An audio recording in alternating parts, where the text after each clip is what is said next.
O Brasil aprende cedo a amar heróis, mas também aprende, quase sem perceber, a cobrar deles como se fossem indestrutíveis. E se eu te disser que o maior artilheiro da história da seleção pode terminar a carreira vendo a Copa de 2026 pela televisão, não por falta de talento, mas por um detalhe que ninguém controla: o próprio corpo. O que está por trás dessa ameaça silenciosa não é só uma lesão aqui ou ali. É uma trajetória inteira de pressão, recordes, polêmicas e decisões que transformaram Neymar no craque mais julgado do país, talvez o mais incompreendido. E no fim, a pergunta que fica é simples e cruel: como alguém tão decisivo pode ser tratado como se fosse dispensável? Quando Neymar ainda era promessa, a seleção buscava um novo rosto depois de uma era de gigantes. Então ele chega e rápido vira centro de tudo. Em pouco tempo, não é apenas mais um atacante habilidoso, ele assume responsabilidade, pede a bola, chama o jogo para si, mas junto vem o pacote completo: a expectativa de que ele carregue um país e ao mesmo tempo pareça leve, sorridente e impecável. Nesse cenário, qualquer gesto vira manchete, qualquer queda vira julgamento. Enquanto muita gente enxergava apenas o espetáculo, por dentro ele já era uma engrenagem pressionada. E ainda assim, os números começam a falar mais alto: gols decisivos, assistências, protagonismo em jogos grandes, e aos poucos ele ultrapassa marcas históricas.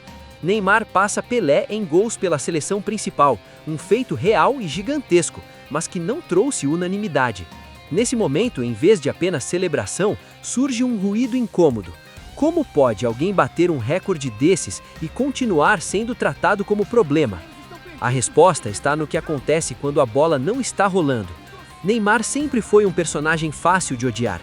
As simulações viraram rótulo, as polêmicas viraram carimbo e qualquer extravagância fora de campo parecia para muitos um crime contra a camisa amarela. Mas o futebol não é feito de moralismo, é feito de decisão sob pressão. E quando o Brasil mais precisou, ele esteve lá. A Copa de 2014 parecia o palco perfeito para a coroação, até que de repente vem o choque contra a Colômbia e a fratura nas costas. O país inteiro prende o ar.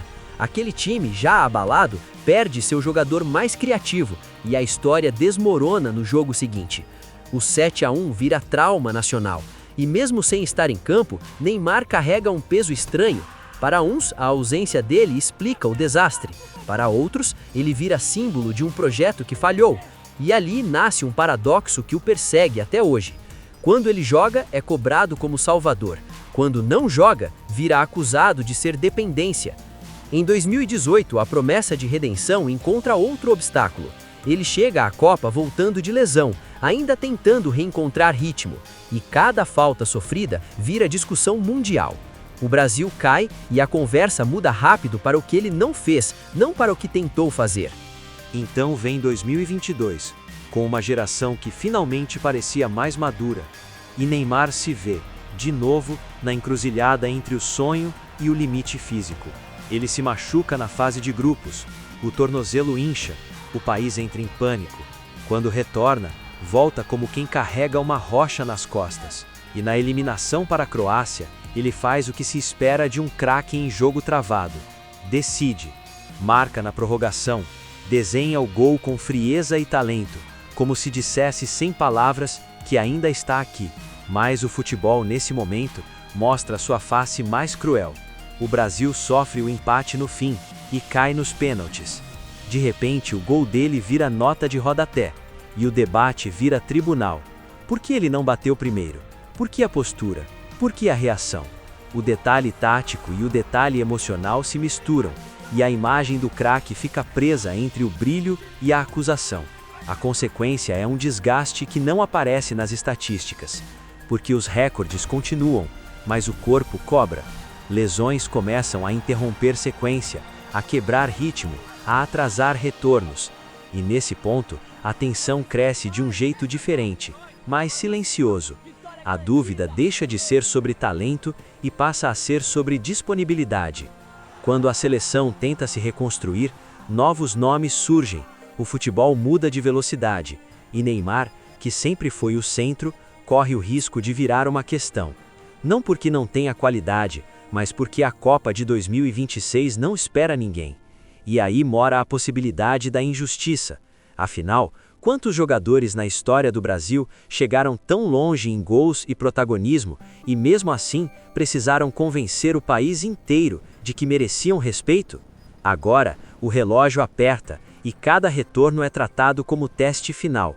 Cada jogo sem dor parece um alívio, mas também um aviso: nada é garantido. A virada que pode definir tudo não é uma jogada genial. É um exame, um treino, um passo em falso. E se o corpo não responder, o roteiro mais duro se aproxima. O maior artilheiro da seleção fora da última Copa, não por queda técnica, mas por fragilidade física e pela impaciência de um país que sempre quer o próximo. No fim, Neymar pode terminar como começou, cercado de barulho. Só que o barulho não apaga o fato central. Quando o Brasil precisou de alguém para assumir, ele assumiu. Entre polêmicas e aplausos, entre lesões e recordes, ele viveu o preço de ser diferente. E talvez a grande reflexão seja essa. A gente diz que quer craques, mas quando eles aparecem de verdade, humanos, falhos, intensos, a gente trata como se fossem descartáveis. Em 2026, se ele estiver lá, será sobrevivência. Se não estiver, será um silêncio pesado que volta ao começo desta história. Lembrando que o futebol pode até perdoar gols perdidos, mas raramente perdoa a vulnerabilidade de quem carregou demais.